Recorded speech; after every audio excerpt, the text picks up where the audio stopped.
சொந்தங்களுக்கு இனிய காலை வணக்கம். இலங்கையில் நாளாந்தம் வெளியாகும் பத்திரிகைகளின் முக்கிய செய்திகளை பற்றி பேப்பர் டைம் நிகழ்ச்சியூடாக பார்த்து வருகின்றோம்.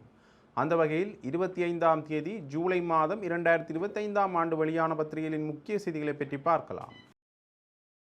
முதலில் உதயன் பத்திரிகையில் அமைந்துள்ள முக்கிய செய்திகளாக, தமிழர்களுக்கு வழங்கப்பட்ட துன்பத்தின் கொடூரத்தையே பறைசாற்றுகிறது செம்மணி, கனேடிய கன்சர்வேட்டிவ் தலைவர் பொலியேவ் அறிக்கை.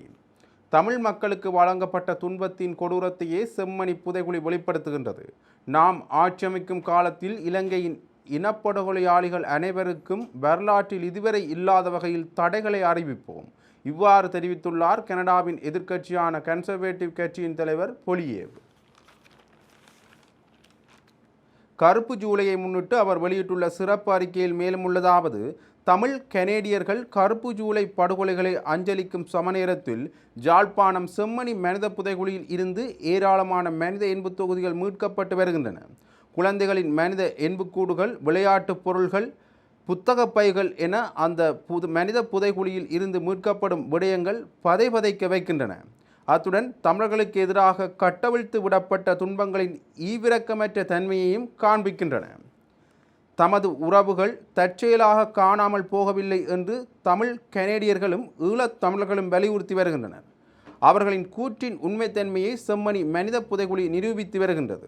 தமிழ் உறவுகள் கொண்டு செல்லப்பட்டார்கள், மௌனமாக்கப்பட்டார்கள், இரகசியமாக புதைக்கப்பட்டார்கள். இந்த அநியாயங்களுக்கு எதிராகவும் ஈழத் தமிழர்களுக்கு ஆதரவாகவும் கனடா பலமாக குரல் கொடுக்கும். நான் முன்னர் வாக்குறுதி வழங்கியது போல் கன்சர்வேட்டிவ் கட்சி ஆட்சியமைக்கும் வேளையில் தமிழர்களின் நீதிக்கான பயணம் மேலும் பலம் பெறும். தமிழர்களுக்கு எதிரான இனப்படுகொலையில் ஈடுபட்டவர்களுக்கு வரலாறு காணாத தடைகளை விதிப்பேன். மீண்டும் ஒரு முறை அநீதிகள் இடம்பெறாத வகையில் தமிழர்களை பலப்படுத்துவேன் என்றவாறாக அந்த செய்தி காணப்படுகின்றது. முதற் பக்கத்தில் அமைந்துள்ள மற்றொரு முக்கிய செய்தியாக, செம்மணி மனித புதைகுழியில் மேலும் 3 எண்புத் தொகுதிகள். அரிகாலை செம்மணி புதைகுழியில் நேற்று மேலும் 3 மனித எண்புத் தொகுதிகள் புதிதாக அடையாளம் காணப்பட்டுள்ளன. இதையடுத்து இதுவரை அடையாளம் காணப்பட்ட எண்புத் தொகுதிகளின் எண்ணிக்கை 88ஆக அதிகரித்துள்ளது. செம்மணி மனித புதைகுழியின் 2ஆம் கட்ட அகழ்வுப் பணிகளின் 19ஆம் நாள் நடவடிக்கைகள் நேற்று இடம்பெற்றன. இதன்போதே புதிதாக 3 எண்புத் தொகுதிகள் அடையாளம் காணப்பட்டுள்ளன. 2ஆம் கட்ட அகழ்வுப் பணிகளின் 2வது பகுதியில் மட்டும் 23 எண்புத் தொகுதிகள் அவதானிக்கப்பட்டுள்ளன. இதேவேளை இதுவரை அடையாளம் காணப்பட்ட 88 எண்புத் தொகுதிகளில் 76 எண்புத் தொகுதிகள் அகழ்ந்தெடுக்கப்பட்டுள்ளன. நேற்று மட்டும் 10 எண்புத் தொகுதிகள் மீட்கப்பட்டன. நீதவான் ஏ ஆனந்தராஜாவின் கண்காணிப்பில் துறைசார் நிபுணரும் பேராசிரியருமான சோமதேவாவின் தலைமையில் அகழ்வுப் பணிகள் இடம்பெற்று வருகின்றன. காணாமல் ஆக்கப்பட்டவர்களின் உறவினர்களின் சார்பாக சிரேஷ்ட சட்டத்தரணி நிரஞ்சன், சட்ட மருத்துவ அதிகாரி பிரணவன் செல்லையா தலைமையிலான குழுவினர் ஆகியோர் நேற்றைய அகழ்வுப் பணிகளின் போது முன்னிலையாக இருந்தனர் என்பது குறிப்பிடத்தக்கது என்றவாறாக அந்த செய்தி காணப்படுகிறது. முதற் பக்கத்தில் அமைந்துள்ள மற்றொரு முக்கிய செய்தியாக, தமிழீழ விடுதலைக்கான ஆதரவு என்றும் தொடரும், வைகோ தெரிவிப்பு. தமிழ் மக்களின் விடுவிக்காக நான் ஒருபோதும் அடிபணியவோ அல்லது சமரசம் செய்யவோ மாட்டேன். தமிழீழ விடுதலைக்காக எனது வாள்கள் உயரும் என்று மறுமலர்ச்சி திராவிட முன்னேற்ற கழக தலைவர் வைகோ உரையாற்றியுள்ளார். இந்திய மாநிலங்களவைக்கான தனது பதவிக்காலத்தை வைகோ நேற்று நிறைவு செய்துள்ளார். இதை முன்னிட்டு அவையில் பிரியாவிடை உரையாற்றும் போதே ஈழத்தமிழர்கள் தொடர்பில் கனதியான கருத்துக்களை பதிவு செய்துள்ளார். ஈழத்தமிழர்களின் துயரத்தையும் சிங்கள அரசாங்கத்தால் அவர்களுக்கு எதிராக கட்டவிழ்த்து விடப்பட்ட படுகொலைகள் தொடர்பிலும் மாநிலங்களவையில் 13 தடவைகள் கண்டன தீர்மானம் கொண்டு வந்து உரையாற்றியுள்ளேன். இதன் விளைவாக நான் கடும் பழிவாங்கல்களுக்கு உள்ளானேன். எனினும் ஈழ மக்களுக்கான எனது குரல் தொடர்ந்தும் ஒலிக்கும் என்று வைகோ மேலும் கூறியுள்ளார் என்றவாறாக அந்த செய்தி காணப்படுகின்றது. முதற் பக்கத்தில் அமைந்துள்ள மற்றொரு முக்கிய செய்தியாக, தற்போதைய கல்வி முறைகளால் பிள்ளைகளுக்கு இயந்திர சுமை, ஜனாதிபதி அனுர காட்டம். தற்போதைய கல்வி முறையால் சிறுவர்களின் பருவ வாழ்க்கை பறிக்கப்பட்டுள்ளது. அவர்களுக்கு இயந்திர சுமை ஏற்றப்பட்டுள்ளது. இதில் உடனடியாக மாற்றங்கள் கொண்டு வரப்படும். இவ்வாறு தெரிவித்துள்ளார் ஜனாதிபதி அன்ருகுமார் ரசநாயக்க. கல்வி மறுசீரமைப்பு தொடர்பில்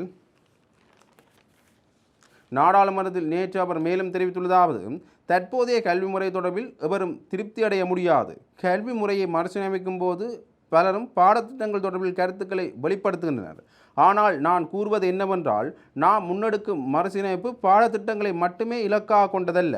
நாட்டை மாற்றத்துக்கு கொண்டு வரக்கூடிய மறுசீரமைப்பையே நாங்கள் முன்னெடுக்க உள்ளோம். இந்த நாட்டை கட்டியெழுப்பதற்காக எம்மிடம் இருக்கும் முக்கியமான வளமாக மனித வளங்களே உள்ளன. இதனால் மனித வளத்தை பலப்படுத்தி எவ்வாறு நாட்டை புதிய நிலைக்கு கொண்டு செல்லலாம் என்றே கருதுகின்றோம். வறுமை நிலையிலிருந்து மீட்கவும் குற்றங்களை குறைக்கவும் கல்வி முக்கியமானது. ஆதலால் கல்வித்துறை முகம் கொடுத்துள்ள நெருக்கடிக்கு தீர்வு காண வேண்டும். இன்று ஏராளமான பிள்ளைகள் கல்வியிலிருந்து இடைவிலகியுள்ளனர். இதை அனுமதிக்க முடியாது. 13 வருட கல்வியை நாங்கள் உத்தரவாதப்படுத்த வேண்டும். இலங்கையில் 18 மாணவர்களுக்கு ஓர் ஆசிரியர் என்ற வகையில் ஆசிரியர்கள் காணப்படுகின்றனர். அவ்வாறு இருந்தும் சில பாடசாலைகளில் ஆசிரியர் பற்றாக்குறை காணப்படுகின்றது. ஏனெனில் கடந்த காலங்களில் ஆசிரியர் ஆளணியை சரியான வகையில் முகாமை செய்யவில்லை என்று அவர் தெரிவித்துள்ளார் என்றவாறாக இந்த செய்தி தொடர்ந்து செல்கின்றது. முதற் பக்கத்தில் அமைந்துள்ள மற்றொரு முக்கிய செய்தியாக அரசியல் கைதிகளின் விடுதலைக்காக கிட்டு பூங்காவில் நேற்று விடுதலை. சிறைக்குள் படுகொலை செய்யப்பட்ட தமிழ் அரசியல் கைதிகளை நினைவு கூர்ந்தும் நீண்ட காலமாக சிறையில் தடுத்து வைக்கப்பட்டுள்ள அரசியல் கைதிகளின் விடுதலைக்காகவும் நல்லூர் கிட்டு பூங்காவில் விடுதலை எனும் தொனிப்பொருளில் நேற்று பெரும் போராட்டம் முன்னெடுக்கப்பட்டது. குரலற்றவர்களின் குரல் அமைப்பின் ஏற்பாட்டில் இந்த நிகழ்வுகள் முன்னெடுக்கப்பட்டன. நல்லூர் சங்கிலியன் தோரணவாயில் முன்பாக நேற்று முற்பகல் 10:30 மணியளவில் அமைதி பேரணி ஆரம்பமாகி நல்லூர் கிட்டு பூங்கா வரை முன்னெடுக்கப்பட்டது. அதனைத் தொடர்ந்து கிட்டு பூங்கா வளாகத்தில் பல்வேறு நிகழ்வுகள் நடைபெற்றன. ஆரம்ப நிகழ்வாக தமிழ் அரசியல் கைதிகளின் விடுதலையை வலியுறுத்தி நீர் சேகரிப்பு இடம்பெற்றது. அதனைத் தொடர்ந்து சிறை கூடங்களுக்குள் படுகொலை செய்யப்பட்ட தமிழ் அரசியல் கைதிகளுக்கும் தமிழின விடுதலைக்காக உயிர்நீத்த அனைவருக்கும் ஒரு நிமிட அகவணக்கம் செலுத்தப்பட்டது. 15 வருடங்களாக அரசியல் கைதியாக இருந்து 2023ஆம் ஆண்டு மார்ச் மாதம் ஜனாதிபதியின் பொது மன்னிப்பின் கீழ் விடுவிக்கப்பட்ட விவேகானந்தனூர் சதீஷ் எழுதிய துருவேறும் கைவிலங்கு என்ற நூலும் இதன்போது வெளியிட்டு வைக்கப்பட்டது. தொடர்ந்து சிறை வாழ்க்கை உணர் கண்காட்சியும் ஆவண ஒளித்தொகுப்பு வெளியீடும் நடைபெற்றது என்றவாறாக அந்த செய்தி காணப்படுகின்றது. இவை உதயன் பத்திரிகையில் இந்த முக்கிய செய்திகள். இனி வலம்புரி பத்திரிகையின் முக்கிய செய்திகளை பற்றி பார்க்கலாம். வலம்புரி பத்திரிகையின் முதற் பக்கத்தில் அமைந்துள்ள முக்கிய செய்திகளாக எமது அப்பாவை விடுதலை செய்யுங்கள், ஆனந்த சுதாகரனின் பிள்ளைகள் அனுர அரசிடம் கோரிக்கை. எமது அப்பாவை விடுதலை செய்யுமாறு இலங்கையின் எல்லா அரசாங்கங்களையும் கேட்டுக்கொண்டதாகவும் எனினும் எவரும் விடுதலை செய்யவில்லை எனவும் தெரிவித்துள்ள தமிழ் அரசியல் கைதி ஆனந்த சுதாகரனின் பிள்ளைகள் இந்த அரசாங்கமாவது தங்கள் அப்பாவை விடுதலை செய்ய வேண்டும் என்று வேண்டுகோள் விடுத்துள்ளனர். யாழ்ப்பாணம் கிட்டு பூங்காவில் நேற்று இடம்பெற்ற தமிழ் அரசியல் கைதிகளின் விடுதலையை வலியுறுத்தும் போராட்டத்தில் கலந்து கொண்டு கருத்தெரிவிக்கையிலேயே அவர்கள் இவ்வாறு தெரிவித்துள்ளனர். ஆனந்த சுதாகரனின் மகள் தெரிவித்துள்ளதாவது: நான் 8 மாதம் வயிற்றில் இருக்கும்போதே அப்பாவை கொண்டு போய்விட்டார்கள். நாங்களும் எவ்வளவோ அரசாங்கத்தை போய் கேட்டுக்கொண்டிருந்தோம் அப்பாவை விடை சொல்லி. யாருமே முன்வரவில்லை. இந்த அரசாங்கமாவது முன்வந்து எங்கள் அப்பாவை விடுதலை செய்ய வேண்டும் என கேட்டுக்கொள்கின்றேன். முன்னாள் ஜனாதிபதி மைத்திரிபால சிறிசேனவின் காலில் விழுந்தெல்லாம் கேட்டோம். அப்பாவை விடுவார்கள் என்ற நம்பிக்கையில் இருந்தோம். அவர்கள் விடவில்லை என்று அவர் தெரிவித்துள்ளார் என்றவாறாக இந்த செய்தி தொடர்ந்து செல்கின்றது. முதற் பக்கத்தில் அமைந்துள்ள மற்றொரு முக்கிய செய்தியாக $1 பில்லியன் இழப்பீடு வழங்குங்கள், எக்ஸ்பிரஸ் பேர்ல் கப்பல் நிறுவனத்துக்கு நீதிமன்றம் உத்தரவு. இலங்கையின் கடற்பரப்பில் எக்ஸ்பிரஸ் பேர்ல் கப்பல் தீ விபத்துக்குள்ளாதனால் ஏற்பட்ட கடல் சூழல் பொருளாதார இழப்பிற்கான இழப்பீட்டுத் தொகையை வழங்குமாறு உயர்நீதிமன்றம் நேற்று உத்தரவிட்டுள்ளது. இதற்கமைய $1 பில்லியன் இழப்பீடு வழங்குமாறு சிங்கப்பூர் கப்பல் நிறுவனத்திற்கு உயர்நீதிமன்றம் உத்தரவிட்டுள்ளது. மேலும் இந்த பேரழிவை தடுக்க தவறியதன் மூலம் அப்போதைய கடலோர பாதுகாப்பு இராஜாங்க அமைச்சர் நாலக கொடகேயாவும் மற்றொரு தரப்பினரும் அடிப்படை உரிமைகளை மீறியதாகவும் உயர்நீதிமன்றம் தமது உத்தரவில் குறிப்பிட்டுள்ளது என்றவாறாக இந்த செய்தி காணப்படுகின்றது. இரண்டாம் பக்கத்தில் அமைந்துள்ள முக்கிய செய்திகளாக நாட்டுக்கு தேவையான வேலை திட்டங்களை காலம் கடத்தாது உடன் முன்னெடுங்கள், அரசாங்கத்துக்கு நாமல் எம்பி அட்வைஸ். மக்கள் வழங்கிய ஆணையை மறந்துவிட்டு காலத்தை வீணடிப்பதை விடுத்து நாட்டுக்கு தேவையான வேலை திட்டங்களை நடைமுறைப்படுத்துமாறு அரசாங்கத்தை வலியுறுத்துவதாக பாராளுமன்ற உறுப்பினர் நாமல் ராஜபக்ச அரசாங்கத்தை வலியுறுத்தியுள்ளார்.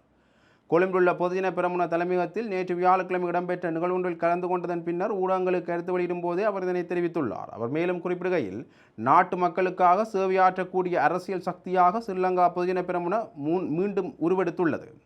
தற்போது தொகுதிகளுக்கும் புதிய அமைப்பாளர்களை நியமித்துள்ளோம். ஜேவிபிக்கு போட்டி வேறு கட்சி இல்லை என்றாலும் அவர்கள் வழங்கிய வாக்குறுதிகளே அவர்களுக்கு போட்டியாகும். தாம் வழங்கிய வாக்குறுதிகள் அனைத்தும் பொய் என அவர்களே தற்போது நிரூபித்துக் கொண்டிருக்கின்றனர். இதுவே அவர்களுக்கு சவாலாக அமையும். ஏனையோர் மீது குற்றச்சாட்டுக்களை முன்வைத்து காலத்தை வீணடித்து கொண்டிருப்பதை விட மக்கள் வழங்கிய ஆணையை நிறைவேற்ற வேண்டும் என்று அவர் தெரிவித்துள்ளார் என்றவாறாக அந்த செய்தி தொடர்ந்து செல்கின்றது. இரண்டாம் பக்கத்தில் அமைந்துள்ள மற்றொரு முக்கிய செய்தியாக ஜாழ்ப்பாண நூலக எரிப்புக்கு ரணிலும் மந்திராலோசனை, சபையில் அமைச்சர் பிமல் பகிரங்கம். ஜாழ்ப்பாண நூலகத்தை எரித்த மற்றும் கருப்பு ஜூலையை உருவாக்கிய அமைச்சரவையில் இருந்தவர்களில் ரணில் விக்ரமசிங்கவும் ஒருவர் என பிமல் ரத்நாயக்க தெரிவித்துள்ளார். பாராளுமன்றத்தில் நேற்று வியாழக்கிழமை இது குறித்து மேலும் அவர் உரையாற்றுகையில், கல்வி மறுசீரமைப்பு நடவடிக்கை தொடர்பில் கதைக்கும் போது வெள்ளை பத்திரிகை தொடர்பில் கருத்துக்கள் முன்வைக்கப்பட்டன. அந்த பெயரை கூறும்போதே எமக்கு பயம் பெறுகின்றது. 1981 ரணில் விக்ரமசிங்கவால் கொண்டுவரப்பட்ட வெள்ளை பத்திரிகையின் நோக்கம் முழுமையாக கருமையானது. அந்த வெள்ளை பத்திரிகை மூலம் கருப்பு வேலை திட்டங்களை கொண்டு வந்த ரணில் போன்றோரே ஜாழ்ப்பாண நூலகத்துக்கு தீ வைத்தனர், கருப்பு ஜூலையையும் ஏற்படுத்தினர் என்றவாறாக அந்த செய்தி காணப்படுகின்றது. இவை வலம்புரி பத்திரிகையில் அமைந்த முக்கிய செய்திகள். இனி தினக்கோள் பத்திரிகையின் முக்கிய செய்திகளை பற்றி பார்க்கலாம். தினக்கோள் பத்திரிகையின் முதற் பக்கத்தில் அமைந்துள்ள முக்கிய செய்திகளாக, சித்துப்பாத்தி மனித புதைகுழியிலிருந்து இரும்பை ஒத்த பொருட்கள் சில அகழ்ந்தெடுக்கப்பட்டது. ஜாழ் செம்மணி சித்துப்பாத்தி மனித புதைகுழியில் நேற்று இடம்பெற்ற அகழ்வில் இரும்பு என நம்பப்படும் துருப்பிடித்த பொருட்கள் சில அடையாளம் காணப்பட்டு அகழ்ந்தெடுக்கப்பட்டுள்ளது. சித்துப்பாத்தி இந்து மயானத்தில் அடையாளம் காணப்பட்ட மனித புதைகுழி தொடர்பான 2ஆம் கட்ட அகழ்வு பணிகளின் 19ஆம் நாள் அகழ்வு நேற்றைய தினம் இடம்பெற்றது. இதன்போது தடயவியல் அகழ்வாய்வு தளம் ஒன்றிலிருந்து இரும்புகள் என நம்பப்படும் ஒரு தொகுதி கட்டிகள் அகழ்ந்தெடுக்கப்பட்டுள்ளன. மேலும் நேற்று முன்தினம் அடையாளம் காணப்பட்ட சிறு போத்தல் ஒன்றும் அகழ்ந்தெடுக்கப்பட்டுள்ளது. ஆய்வுகளின் பின்னர் இது தொடர்பான தகவல்கள் வெளியிடப்படும் என எதிர்பார்க்கப்படுகின்றது என்றவாறாக அந்த செய்தி காணப்படுகின்றது. முதற் பக்கத்தில் அமைந்துள்ள மற்றும் ஒரு முக்கிய செய்தியாக, வடமாகாணத்தில் ஆக்கிரமிக்கப்பட்டுள்ள 82,000 ஏக்கர் நிலம் விடுவிப்பு மிக விரைவில் நடக்கும் என்கிறார் பிரதி காணி அமைச்சர். வனவள வன ஜீவராசிகள் திணைக்களங்களின் ஒப்புதலும் பெறப்பட்டுள்ளதா? வடமாகாணத்தில் வனவள திணைக்களம், வன ஜீவராசிகள் திணைக்களம் போன்றவற்றின் ஆக்கிரமிப்பில் உள்ள சுமார் 82,942 ஏக்கர் காணியை விடுவிப்பது தொடர்பில் கவனம் செலுத்தப்பட்டுள்ளதாக காணி பிரதி அமைச்சர் சுசில் ரணசங்க தெரிவித்துள்ளார். நாடாளுமன்றத்தில் நேற்று வன்னி நாடாளுமன்ற உறுப்பினர் காதர் மஸ்தான் நிலையற் கட்டளை 27/2 கீழ் வடமாகாணத்தில் வனவள திணைக்களம், வன ஜீவராசிகள் திணைக்களம் ஆகியவற்றின் அத்துமீறிய செயற்பாடுகளினால் பல நூற்றுக்கணக்கான குளங்கள் மற்றும் ஆயிரக்கணக்கான ஏக்கர் விவசாய நிலங்களை மக்கள் பயன்படுத்த முடியாத நிலை உருவாகியுள்ளது. கடந்த அரசாங்கத்தின் காலத்தில் வவுனியா மாவட்டத்தில் 22,043 ஹெக்டேர் நிலப்பரப்பும், மன்னார் மாவட்டத்தில் 25,183 ஹெக்டேர் நிலப்பரப்பும், முல்லைத்தீவு மாவட்டத்தில் 20,513 ஹெக்டேர் நிலப்பரப்பும் விடுவிப்பு செய்வதற்காக சிபாரிசு செய்யப்பட்டது. ஆனால் சிபாரிசு செய்யப்பட்ட காணிகளில் எந்த ஒரு காணியும் விடுவிக்கப்படவில்லை. அவ்வாறு விடுவிக்கப்படாமைக்கான காரணம் என்ன என கேள்வி எழுப்பியிருந்தார். அதற்கு பதிலளிக்கும் போதே காணி பிரதியமைச்சர் மேற்கண்டவாறு கூறியுள்ளார். இதன்போது மேலும் அவர் கூறுகையில், மன்னார், வவுனியா, முல்லைத்தீவு மாவட்டங்களில் நிலவும் காணி பிரச்சனைகள் தொடர்பாக சம்பந்தப்பட்ட மாவட்ட செயலாளர்களுடன் பேச்சுவார்த்தை நடத்தப்பட்டது. அந்த வகையில் முல்லைத்தீவு மாவட்டத்தில் 54,000 ஏக்கர் காணி, வவுனியா மாவட்டத்தில் 24,000 ஏக்கர் காணி மற்றும் மன்னார் மாவட்டத்தில் 2,000க்கும் மேற்பட்ட ஹெக்டேர் காணிகளை விடுவிப்பது தொடர்பில் முக்கிய கவனம் செலுத்தப்பட்டது. வன பாதுகாப்பு திணைக்களத்தால் அதற்கான இணக்கப்பாடும் எட்டப்பட்டுள்ளது. தற்போது அது தொடர்பில் ஆரம்பகட்ட பேச்சுவார்த்தை நடத்தப்பட்டுள்ளது என்பதால் இந்த வேலை திட்டத்தை முன்னெடுத்துச் செல்வதற்காக மாவட்ட ரீதியில் குழுக்கள் அமைக்கப்பட்டு நடவடிக்கைகள் துரிதமாக முன்னெடுத்துச் செல்லப்படும் என்றவாறாக அந்த செய்தி காணப்படுகிறது. முதற் பக்கத்தில் அமைந்துள்ள மற்றொரு முக்கிய செய்தியாக, வீதிகளில் வீசப்படும் கழிவுகள் தகவல் தந்தால் நடவடிக்கை எடுக்க தயார், போலீசார் தெரிவிப்பு. வீட்டு கழிவுகளை வீதிகளில் வீசுவோர் தொடர்பில் உள்ளூராட்சி சபைகளின் செயலாளர்கள் தகவல் வழங்கினால் நடவடிக்கை எடுக்க தயாராக உள்ளதாக சுற்றுச்சூழல் போலீசார் தெரிவித்துள்ளனர். உள்ளூராட்சி சபைகளின் செயலாளர்களுடனான மாதாந்த கலந்துரையாடல் கடந்த செவ்வாய்க்கிழமை ஆளுநர் தலைமையில் இடம்பெற்றது. இதன்போதே போலீசார் மேற்கண்டவாறு கூறியுள்ளனர். இதன்போது மேலும் பேசப்பட்டுள்ளதாவது, வீதிகளில் குப்பைகளை வீசுவது தொடர்பில் நடவடிக்கை எடுப்பதற்கு குப்பைகள் வீசப்படும் இடம் மற்றும் அதிகம் வீசப்படும் நேரம் போன்ற தகவல்களை வழங்கினால் சுற்றுக்காவல் நடவடிக்கைகள் ஊடாக அவற்றை கட்டுப்படுத்த நடவடிக்கை எடுக்க முடியும் என போலீசார் தெரிவித்துள்ளனர். இதேவேளை ஜாழ் மாநகர குடியிருப்பாளர்களுக்கு அட்டை வழங்கி முன்னெடுக்கப்பட்டு வரும் கழிவகற்றல் பொறிமுறையை ஏனைய உள்ளூராட்சி மன்றங்களில் முன்னெடுக்குமாறு ஆளுநர் கேட்டுக்கொண்டார். கழிவு முகாமித்துவம் தொடர்பான விடயத்தில் குப்பைகளை தரம் பிரித்து வழங்குவதில் பொதுமக்கள் பின்னடிப்பதாக உள்ளூராட்சி மன்றங்களின் செயலாளர்கள், உள்ளூராட்சி உதவி ஆணையாளர்கள் குறிப்பிட்டனர். கண்டி மாவட்டத்தில் உணவு பொதி செய்வதற்கு பயன்படுத்தப்படும் லஞ்சீட் சீட்டை துப்புரவு செய்து கொடுத்தாலே உள்ளூராட்சி மன்றங்கள் ஏற்றுக்கொள்ளும் நிலைமை இருக்கின்றது என சுட்டிக்காட்டிய ஆளுநர் இங்கு இவ்வாறான இறுக்கமான நடைமுறைகளை நடைமுறைப்படுத்த வேண்டும் என்றும் குறிப்பிட்டுள்ளார் என்றவாறாக அந்த செய்தி காணப்படுகின்றது. 3ஆம் பக்கத்தில் அமைந்துள்ள முக்கிய செய்தியாக உயிர்த்தஞாயிறு தாக்குதல்கள் அரசியல் மயப்படுத்தப்பட்டுள்ளது. முன்னாள் அமைச்சர் சரத் வீரசேகர தெரிவிப்பு. உயிர்த்தஞாயிறு தாக்குதல்கள் முற்றுமுழுதாக அரசியல் மயப்படுத்தப்பட்டுள்ளதாகவும் இவ்வாறு அரசியல் மயப்படுத்தப்படுவது தாக்குதல்களால் பாதிக்கப்பட்டவர்களை அவமரியாதைக்கு உட்படுத்தும் எனவும் முன்னாள் அமைச்சர் சரத் வீரசேகர தெரிவித்துள்ளார். இது தொடர்பில் அவர் மேலும் தெரிவிக்கையில் உயிர்த்தஞாயிறு தாக்குதல்கள் தொடர்பில் நிலாந்த ஜெயவர்தனனுக்கு எதிராக சட்ட நடவடிக்கை எடுக்கப்பட்டுள்ளது. ஆனால் அதனுடன் நேரடியாக தொடர்புடைய இப்ராஹிம் என்ற நபர் இன்னும் பொது வழியில் சுதந்திரமாகவே நடமாடிக் கொண்டிருக்கின்றார். அவர் தேசிய மக்கள் சக்தியின் தேசிய பட்டியலில் உள்வாங்கப்பட்டிருந்த நபராவார். கட்வாப்பட்டிய தேவாலயத்தில் தாக்குதல்களை மேற்கொண்ட பிரதான சந்தேக நபரின் மனைவி என கூறப்படும் சஹ்ரான் ஜெஸ்மின் தொடர்பிலும் எவ்வித நடவடிக்கைகளும் முன்னெடுக்கப்படவில்லை என்று அவர் தெரிவித்துள்ளார் என்றவாறாக அந்த செய்தி தொடர்ந்து செல்கின்றது. இவை தினகோல் பத்திரிகையில் அமைந்த முக்கிய செய்திகள். இன்று வெளியான பத்திரிகைகளின் முக்கிய செய்திகளை பற்றி பார்த்தோம். தொடர்ந்தும் பத்திரிகை செய்திகளை அறிந்து கொள்ள பேப்பர் டைம் நிகழ்ச்சியுடன் இணைந்திருங்கள். நன்றி, வணக்கம்.